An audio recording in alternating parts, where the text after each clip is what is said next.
All right. Are we on? Yeah. We're loaded. So y'all heard all that whole conversation? Okay. Just this conversation? Perfect. Good afternoon. Welcome to our 8th installment of Real Estate and Credit today. My name is Kevin Lewis, the owner of Promethean Inc., which is the parent company of Promethean Credit Counseling. My partner, Abby Bridgeford from Genuine Property Solutions Real Estate, is taking care of some personal business. She's a bit on the mend. I'm not going to put all of her business out there, but just want to send healing energies to her. And I'm going to let you guys know we're still going to have an enriching session, although the star of the show won't be here. I'm going to do my best to carry the load here and do the heavy lifting. So welcome again. Today, in the credit section, we're going to switch from, we've been talking about personal credit up until this point. Today, we're going to transition into business credit. And if you use the personal credit and the business credit in conjunction, your economic power is going to be exponentially increased. So today, we're going to have some fun. We're going to talk about personal credit. I've got my friends in the room. I've got my friends who are online. For those of you who are online, stay tuned because we've got some things coming up that we'll make you aware of, some other seminars that Abby and I are going to be doing together, and we'll make mention of some of the marketing efforts that we'll put into effect. But let's jump into business credit today. We're going to talk business credit today, if you don't mind. Before I get into business credit and how to build business credit in the first phase, and today we're going to talk about the first phase of business credit. But first, I want to give you an overview of what business credit is and why it's necessary and how you get set up. And how I want to start the conversation, Shauna, is I want to start the conversation by talking about the 4 C's of business bankability. And as you guys know, I am really expressive with my hands, but I try to be as engaging as possible. So I like to poll the audience, free questions sometimes I pose questions. So I'm going to poll the audience a little bit right now and ask you guys, when you're running a business, there are 3 ways that you can inject capital into the business. So you guys help me out. And listen, if you answer a question and it's not right, I won't say you're wrong. I'll do everything in my power to make you right, as you guys know. So Shavonda, what's one of the ways that you can inject capital in your business? Your business needs some money. How can you put money into the business? One of the ways. Give me just one way. One way to put money. One way to put money in your business. By saving that money. Saving the money. We call that bootstrapping, or putting the money into your business from your own pocket. So an owner or the owners can inject capital into your business by pulling it out of their own pockets, or bringing money from the business that the business has already, revenue that the business has already generated, putting it back into the business. That is one way. No way is better or worse than any other, and you can use all of them in conjunction. But let me tell you one of the caveats or one of the issues with using your own money. So Shavonda, let's say you have a business. Say you have a business. Okay. No, say it. Oh. So you have a business, right? Uh-huh. Let's say you are fiscally responsible in your business and you understand that you've got to put money away every month or every time you get revenue for emergencies. Okay. Because emergencies will happen in your personal life, emergencies will happen in your business life. It's a guarantee. It's a guarantee. So let's say you put in your business, every month you put $10,000 aside. Now, you are wealthy, so that $10,000 is no big deal for you. Okay. Every month, you put $10,000 a month for savings. And this is to use for business emergencies. And then the building that you're in has one said emergency. So for 10 months, you've been putting $10,000 aside, which means that's $100,000. And I got the math right on that, right? It's $100,000, right? So you have a building emergency that requires you to use all $100,000 of that money. I saw your face. Yeah. I saw your face. You guys, did that make you sad? Yeah. Why did it make you sad? Because I have no money left. You got no money. So for those of you guys who can't see, Aaron just patted Shavonda on the shoulder. So you have no more money left. Well, let's say you get $100,000 opportunity in month 11. Okay, You can't take advantage of that 100,000. Let's say somebody offers you another building.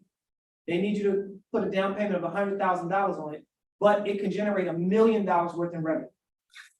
You can't take advantage of that opportunity because you just spent all $100,000 of the savings. It's gonna take you another 10 months at minimum to recoup that $100,000, right? So all of the opportunities that come along in that 10-month span, you can't take advantage of because you spent your savings. But easy way to put money into your business. Okay, good stuff. Amber, give me another way you can inject capital into your business. You can put money into your business. You said you come out of your pocket or come out of your business, right? What else? You can go on Shark Tank and ask Damon John for $100,000 for 10%. You can ask Damon. So beautifully said. Such a wise. Why this young lady wise beyond her years. Thank you. So you can go on Shark Tank and ask Damon John to give you $100,000, and he will ask for 10% equity stake in your business. Great. Injection of capital. So now you still have that $100,000 because you're still saving it, right? So now that $100,000 is still in the bank, but now Damon John is giving you $100,000. Caveat, you got it right away. Caveat though is 10%. Damon John is going to require 10%, which means he has 10% controlling interest, which means depending on the deal, he may be able to determine the packaging of your products. He may be able to determine location, right? He may be able to determine control of how you manage the business, but you got the money. So you have to surrender some type of control. Again, not better or worse than savings, just another issue that you have to be concerned about. Rashawn, you've heard about bootstrapping or using reinvestment capital. You've heard of investing, that's called equity financing, by the way, what you just described is called equity financing. What's the third one? Loans. That's called debt finance. So we talk about bootstrapping, we talk about equity financing. Now we're going to talk about debt financing. Debt financing simply means someone's going to lend you some money. They're going to expect you to pay back that money plus interest, right? Many times it's going to be a bank or a creditor or a lender of some sort. Sometimes you can get personal loans, but for the most part, they're going to be loans, and you're going to be required to pay back at least the money that you borrow over a specified period of time, and potentially interest. Now, we're talking business credit, and when we talk business credit, we are talking about debt finance. Not talking about equity or bootstrap. We're talking debt finance. All of which, again, are powerful ways to inject capital in your business. All businesses will need one or a combination of these methods at some point. If you are attempting to expand, grow, or start, you're going to need an injection of capital. So let's focus on the debt financing method of injecting capital. When you go to a bank, there are these things called the 4 C's of business bankability. These are the 4 things that a lender is going to look for in your business to determine whether or not they're going to extend a loan to you. There's the potential for a 5th, and I'll talk about that in just a moment, why that's important in today's environment. But let's talk about the 4 C's that you always see. The first one is character. Character, Rashawn, is the credit worthiness of the business and the business owners or the business owners. The probability that they are going to repay the loan. And they are going to look at the business's payday score and the business owner or owner's FICO score. What's payday score?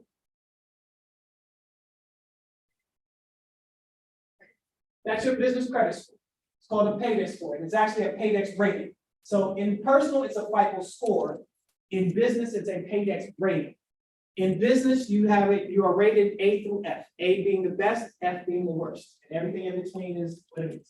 So you will have the business will have a paydex rating, the owner or owners will have FICO score. And by the way, we're going to talk about this a little bit later, so this will come up later, but your paydex rating can be attached to your business independent of the owner's social security number.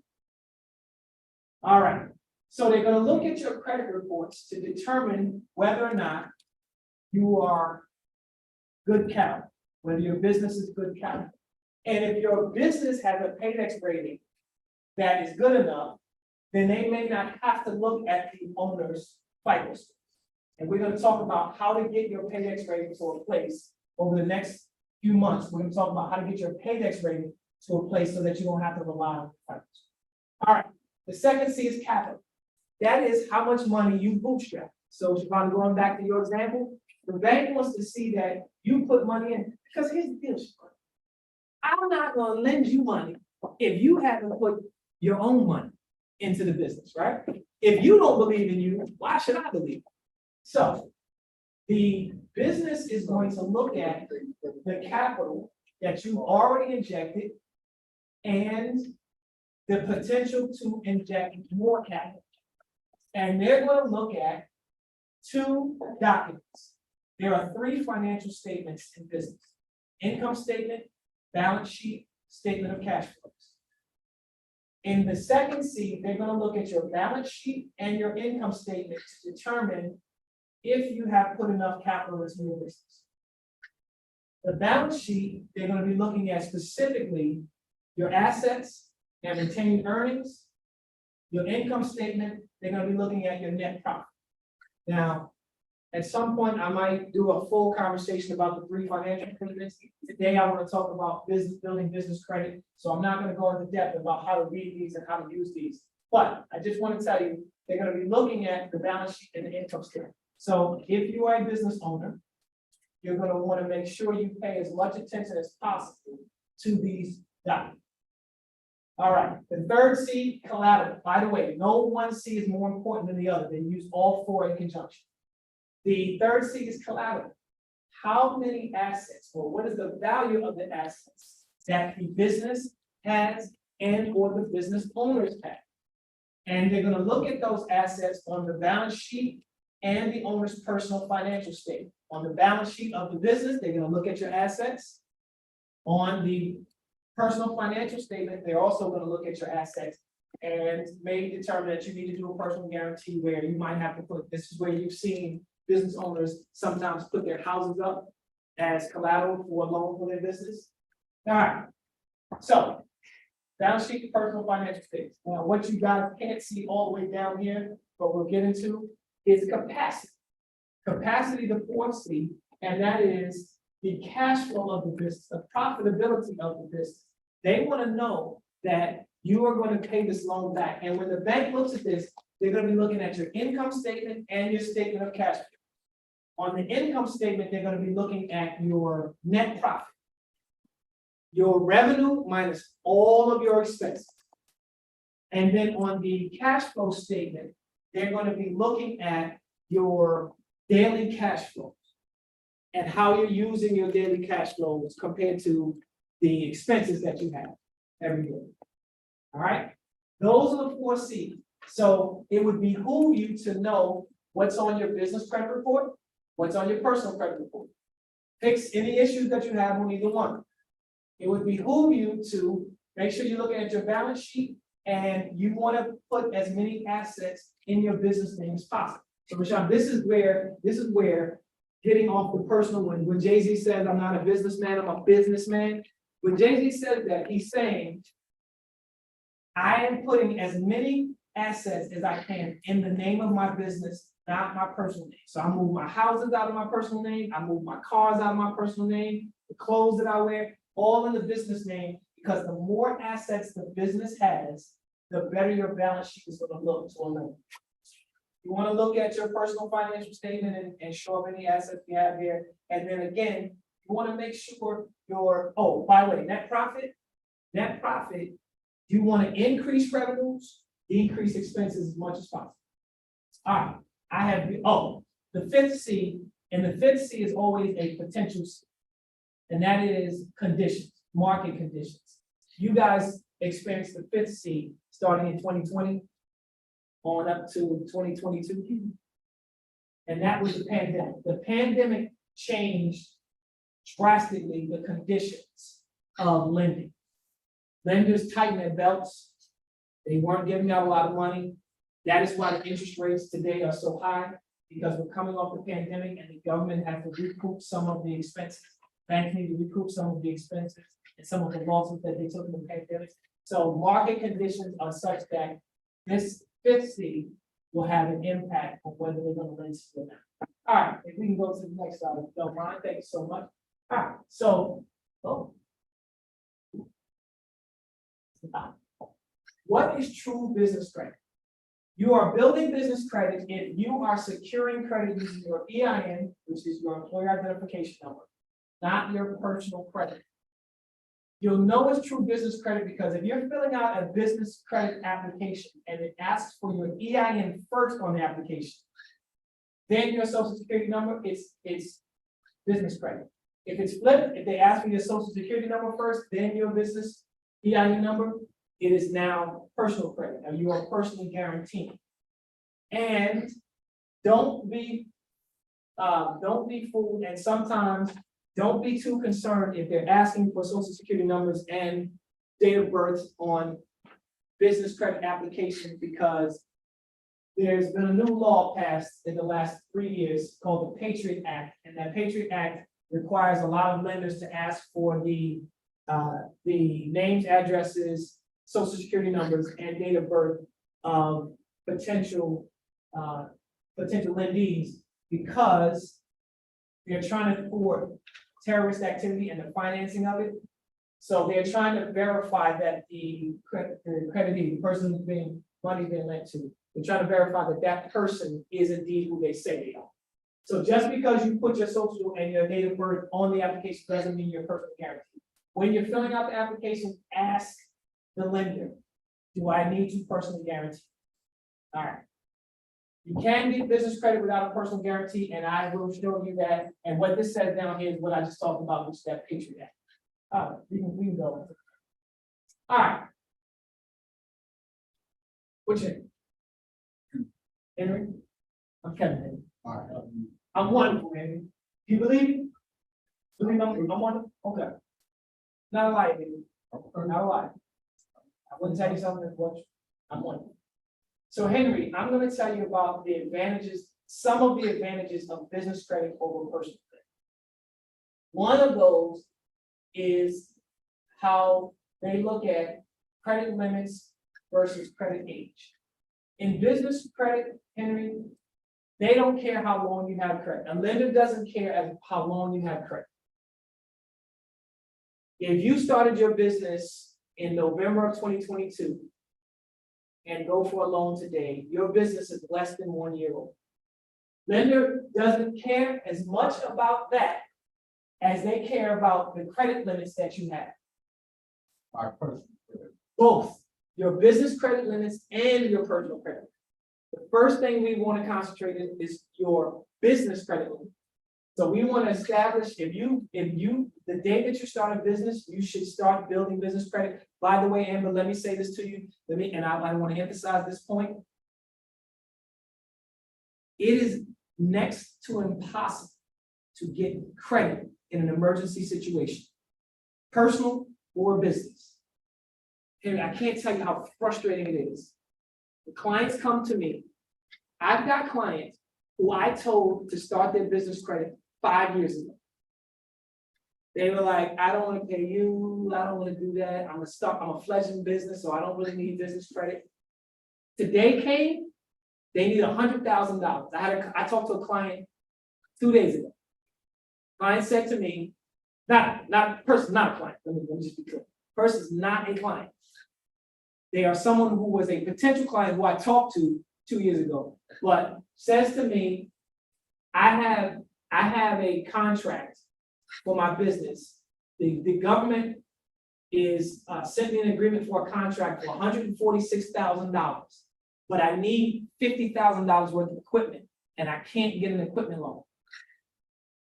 And I said, now, do you remember the conversation we had 2 years ago where I said, start building your business credit because you can't get it when you need it? So for the last 4 months, she's been applying and been getting denied because she has no credit history.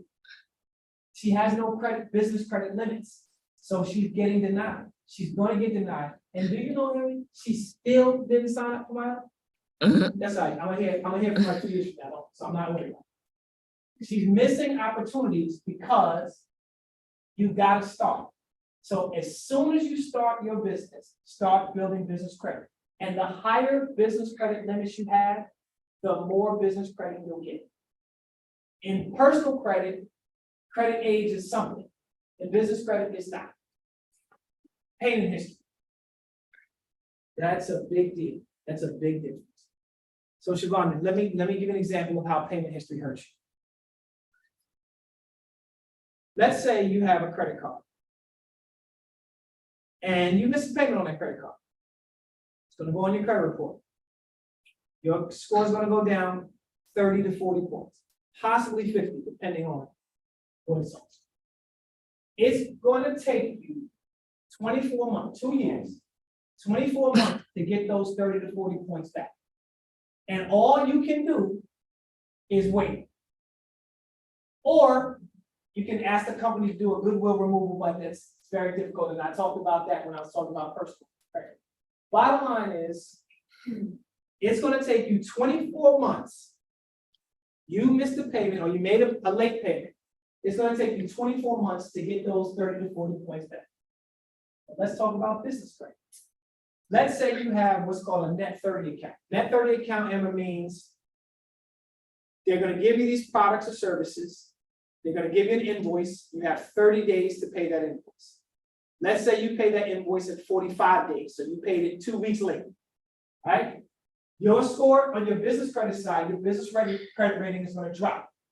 But in order to get that credit rating to go right back, so let's say it drops 20 points, the equivalent of 20 points, right? In order to get those 20 points back, remember you were 15 days late? The next net 30 account, just pay it 15 days early.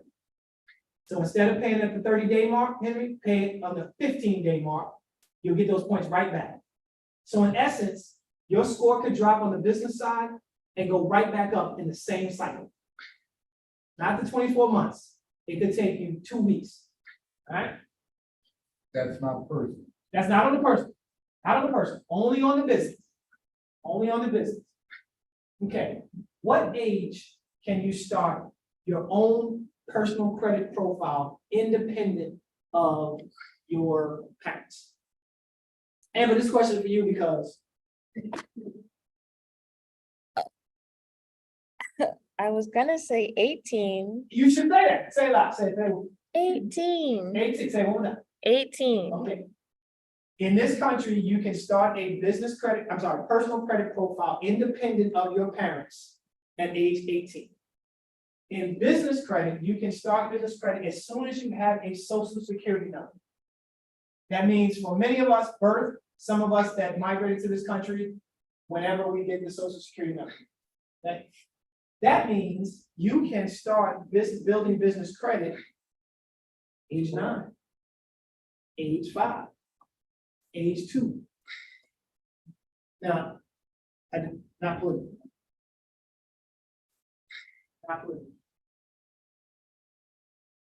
Many people start their children's businesses when they're young. Start building their business credit so that when they get older, they can use the business credit instead of their personal credit. And I'm going to show you how powerful that is when I get down here and talk about this, which I'm about to do right now. So you can start as soon as you have a social security number.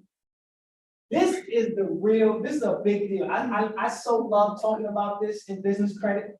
I so love talking about this because personal credit gives you this much power. Business credit gives you this much power. Here's one of the ways that it gives you this much power and how mortgages versus business loan. So let's say you find a house. That house costs $100,000. You buy it with a traditional mortgage. Let's say that mortgage is a 30-year fixed mortgage. The $100,000, the way mortgages work is they are front-loaded with the interest. That means you're going to pay for the first 15 years of this mortgage. Most of the money you're going to pay is just the interest on the mortgage. About year 15, when you start to pay into the principal, really into the principal. On a 30-year mortgage, that $100,000 house is going to cost you about $380,000 total. If you stay in it for 30 years, you stay in that mortgage for 30 years. Business loans, same house, same $100,000. Business loans are backloaded, which means the interest is on the back end and is on top of the principal. So that $100,000 house is gonna cost you let's say the business loan, the terms are 10%. You're gonna pay $110,000, 10,000 in interest plus the $100,000. So the total payback is gonna be $110,000. 380, 110,000. You save $280,000 by buying that same property, same exact house, but buying that house as a business loan instead of a personal loan or a mortgage. You're gonna save about $280,000, which means you put Amazon down, Chiffon down, your door down. You to put my door down, which I appreciate. So that's one of the ways you're gonna save money. Now, business loans typically, or commercial loans, typically always have higher interest rates. But again, remember, you're paying on the top and not injected into the loan. This is where this really gets some power. And this is good. This is very good. This is very good. This is great. Good, great, good, great. But together, you can use it. Student loans versus business loans.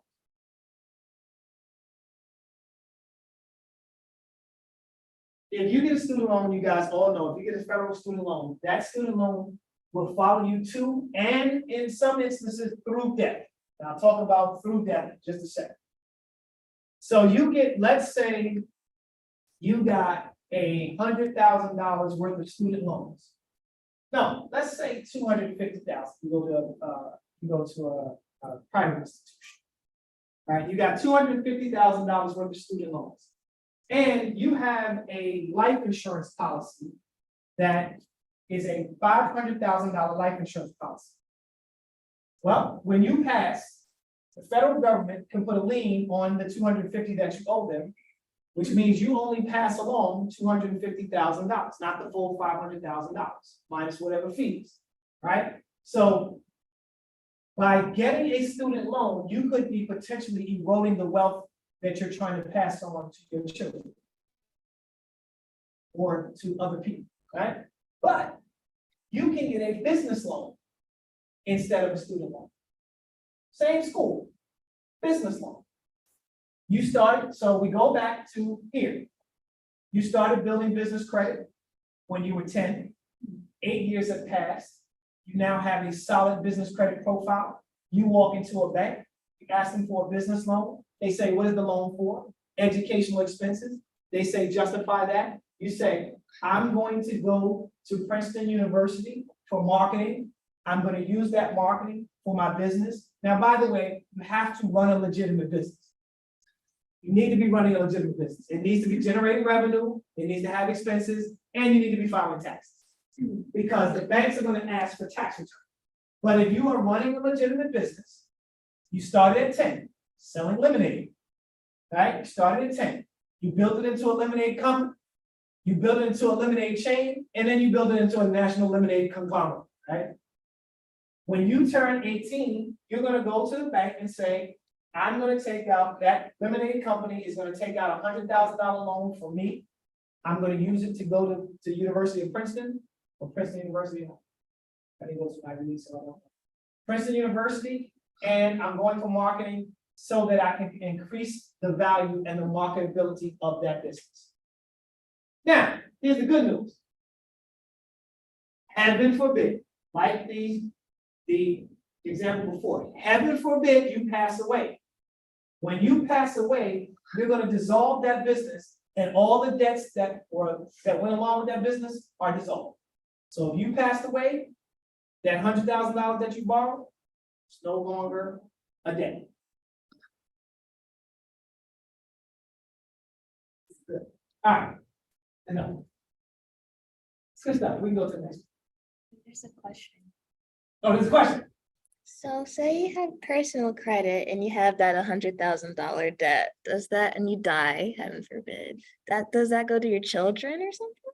It doesn't go to your children unless your children are tied up in a personal guarantee for that loan.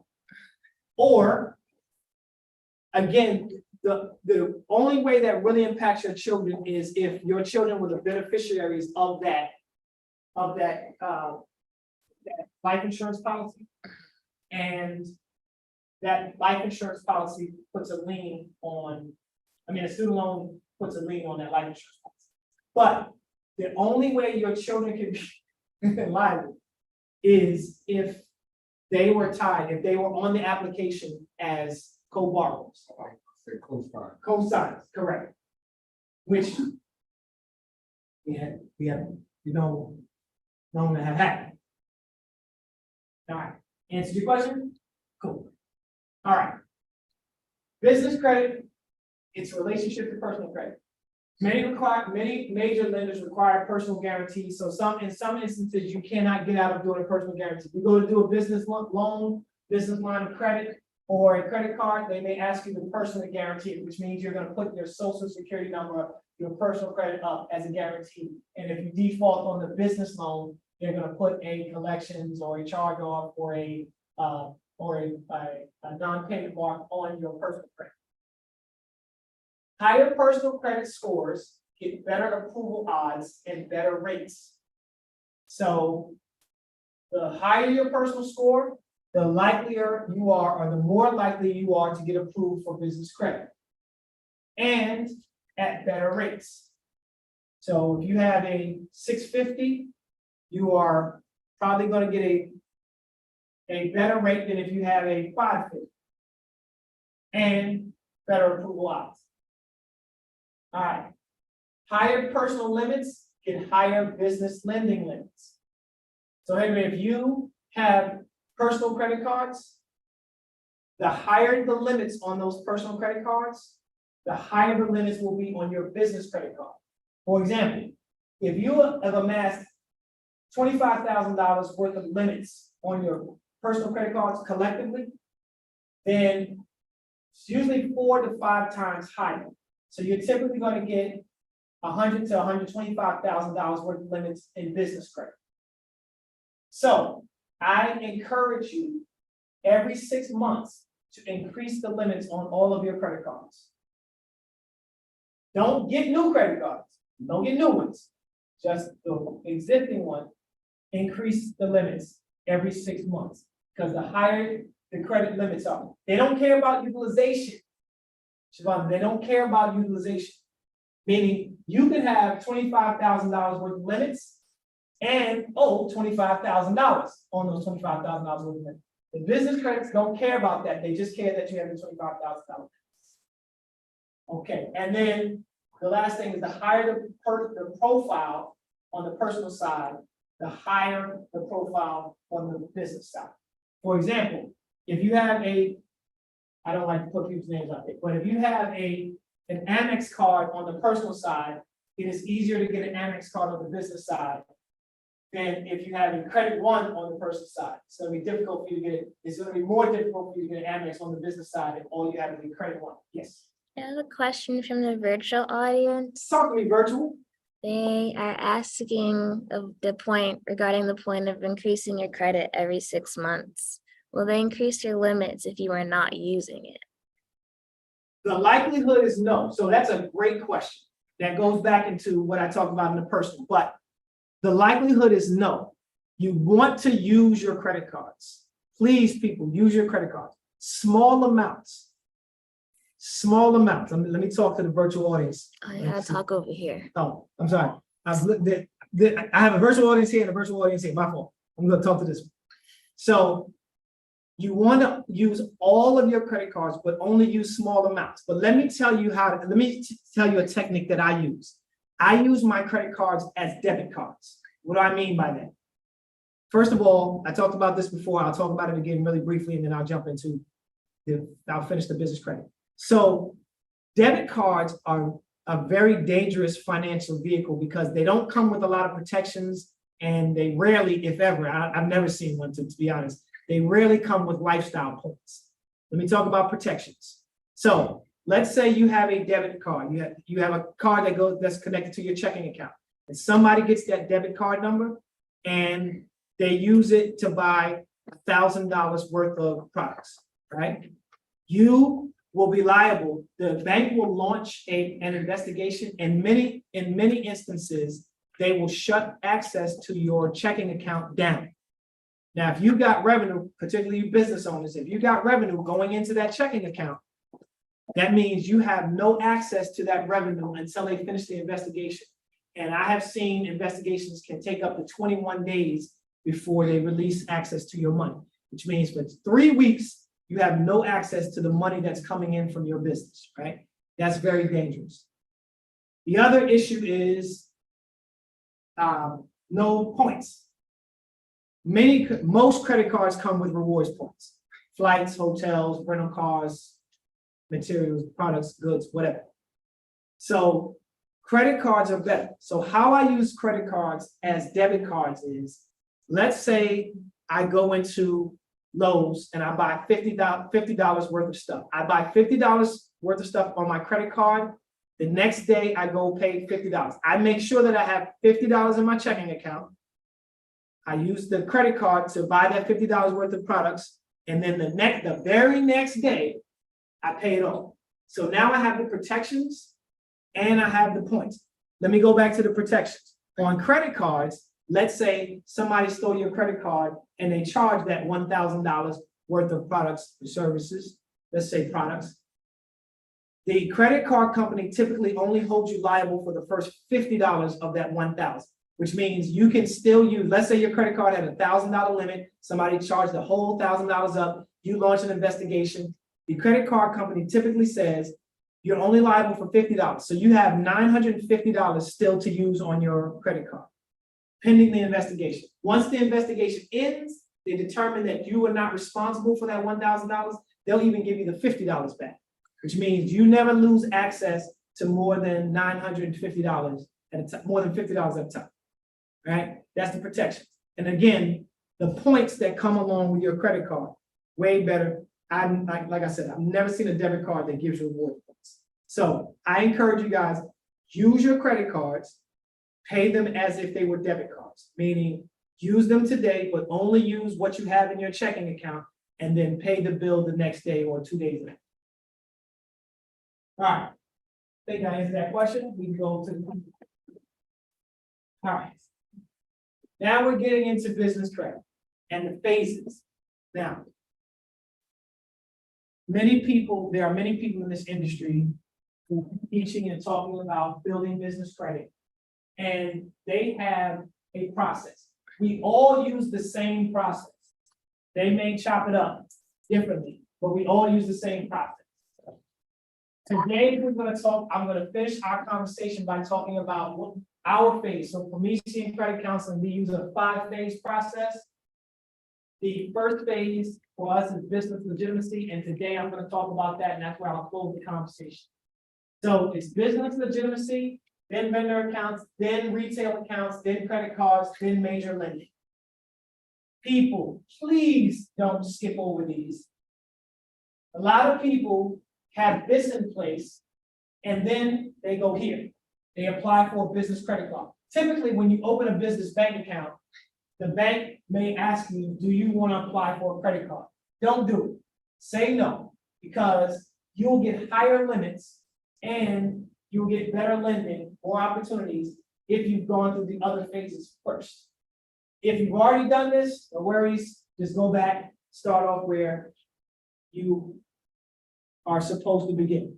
All right, business legitimacy, vendor accounts, retail accounts, credit cards, major limits. So let's talk about business legitimacy.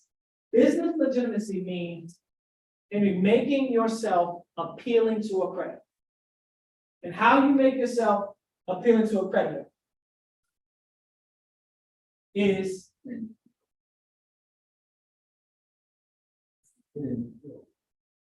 definitely. In addition to that, though, you want to have some things in place. First thing you want to have is bank accounts, business bank accounts. And I suggest, this is just a suggestion, I suggest you have 3 business bank accounts. A bank account at a major bank, a bank account, and a checking account at a major bank, a savings account at a credit union, and a checking account at a community bank. A community bank is any bank that is only in the neighborhood or the state that you live in. It doesn't go outside of state boundaries. Okay? Major bank, use that to deposit all of the revenue from your business, 100% of the revenue. Take the first 25% of the money that you deposited in the major bank, put it in your pocket. That's pay yourself first.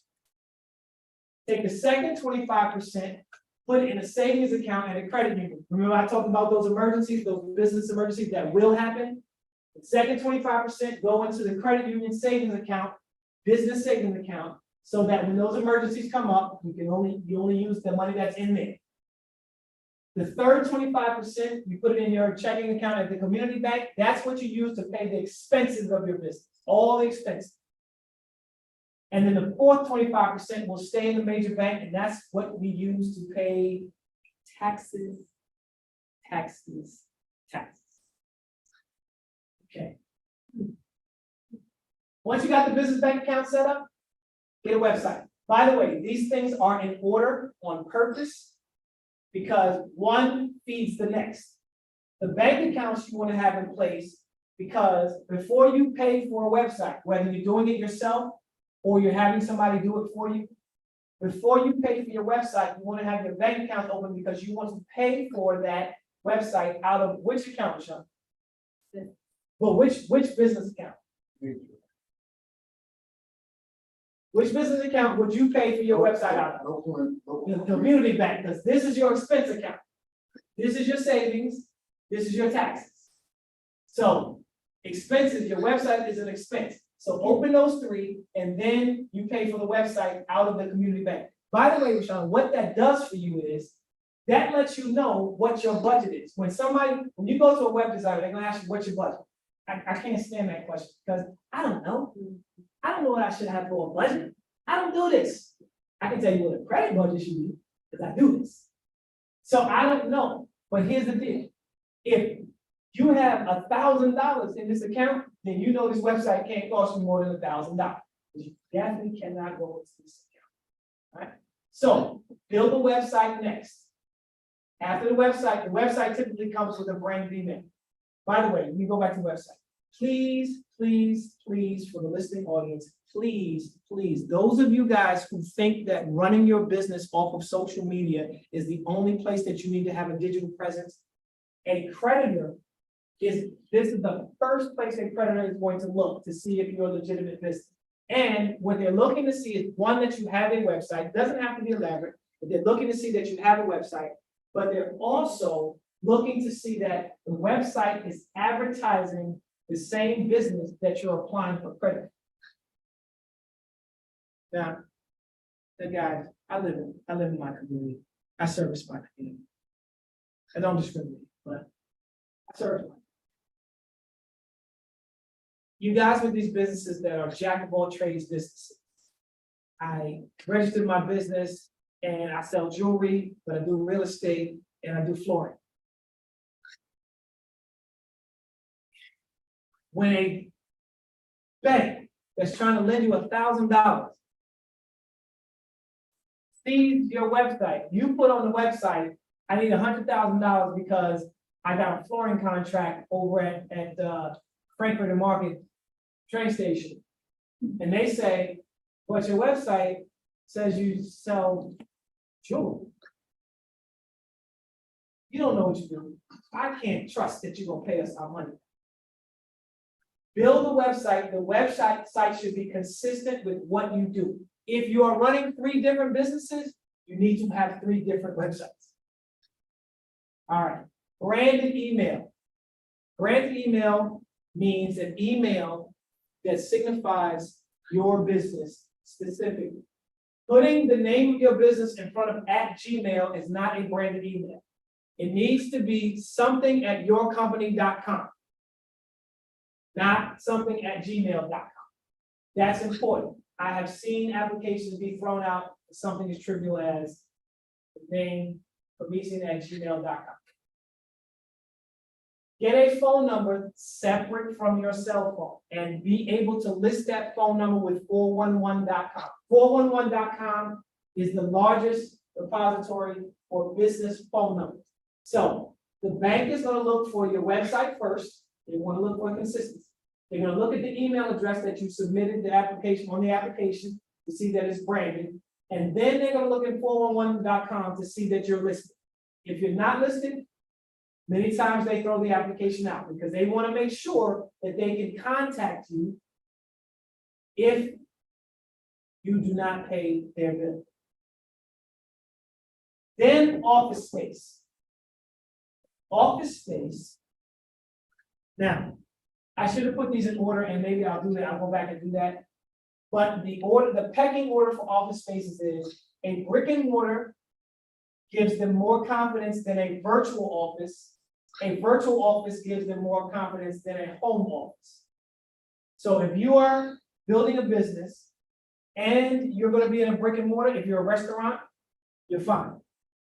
But if you are a type of business that can run out of your home, or you do not need front facing, you don't have to have, there's no customer facing functions in your company, then you might be able to do a virtual office.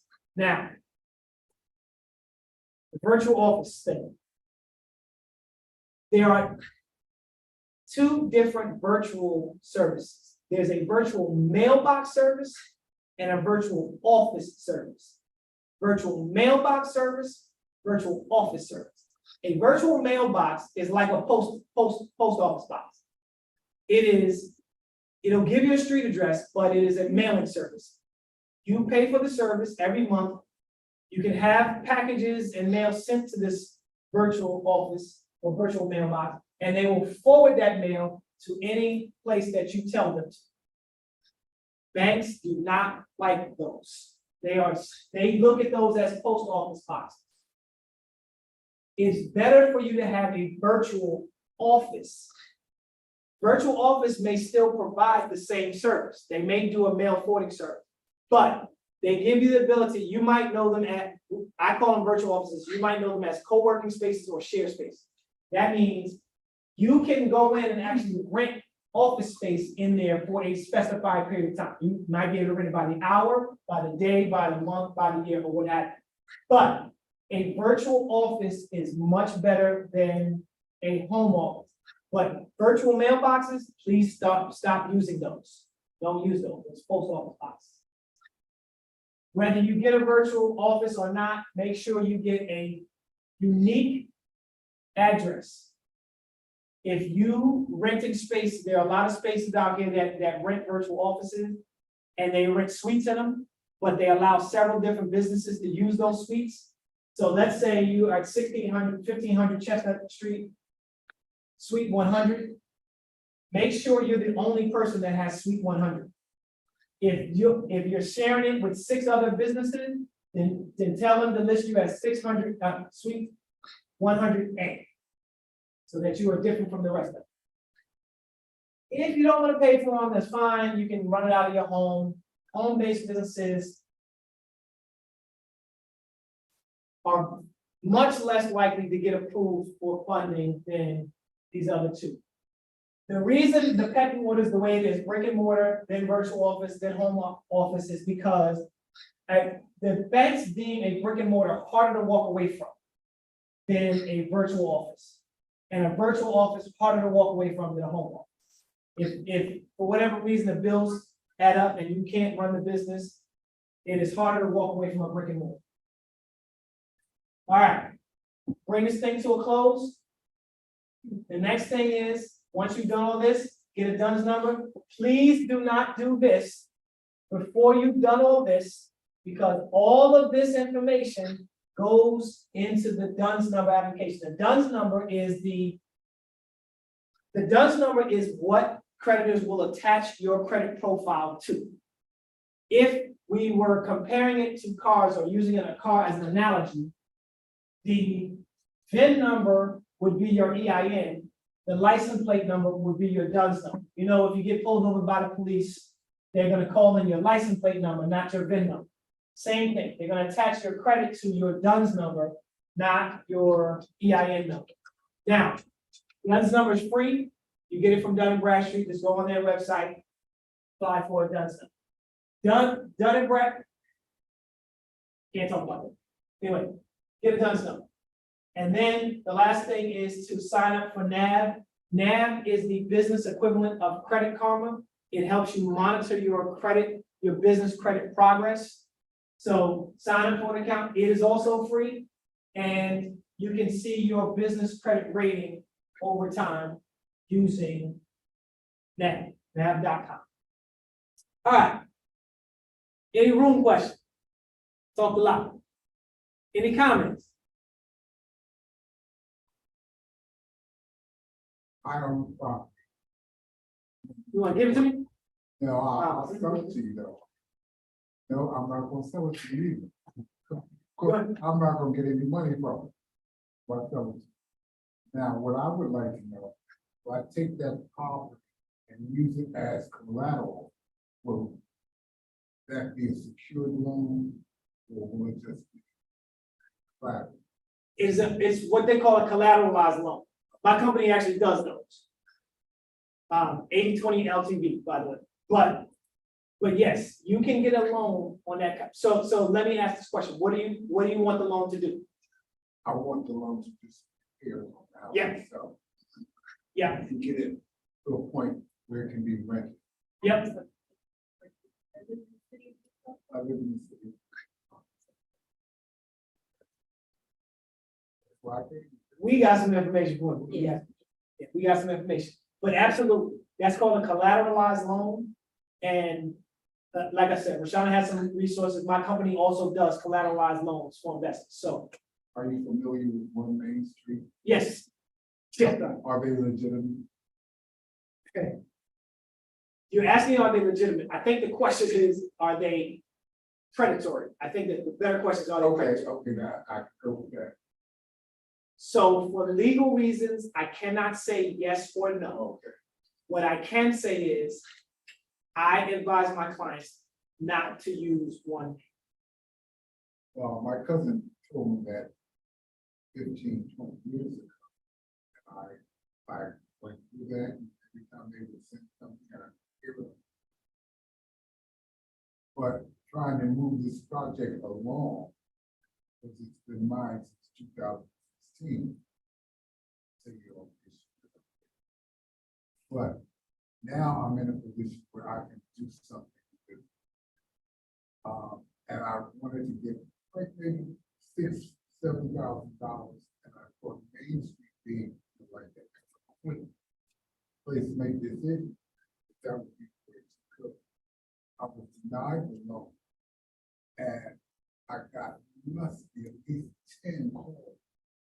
So I said, what they did was, they took my application and they sold my information. For sure. Again, legitimate business, but a big data collector. Big data collector. And let me take that one step further.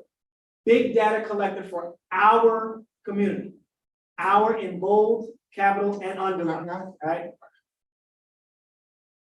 And which is how some of the predatory lending products get into our community, right? So there are many companies, mine included, that do what you're asking is a collateralized loan. We take the equity that's in the property, we give you 80% of the value of that equity, and you can use that for rehab. Now, if it's paid for, that help too. Absolutely, I don't have a mortgage. absolutely, that's even better, that means straight equity. That's a beautiful thing. You'd be happy, please don't let it go, hold on to that property. Well, you know, I tell people my mother worked hard at the house to leave me some. And she was here by herself, you know, brothers and sisters, in another state down south. So I think she wanted to make sure I would never be homeless. I'd always have some place to stay because that's kind of. And I was going to sell it to my cousin for 40 or 60. it was squatters, she wanted the squatters out of there. I guess I don't have that's the ghost for the connection, you know, for somebody with guns and thinking, wow, okay, so they finally moved out. So I've had it free and clear of trespassing since maybe January. So you have some great value. Hold on to it as long as you possibly can. Because. And if you absolutely have to let go of it, please, I implore you, please let it go to someone in the family. Okay, well, that's what I was just getting ready to mention. See if we can get that on. My mom, before she passed, had been in, the waiver program. That program sends out people to your home. Oh, no, She was in that for, I don't know how long.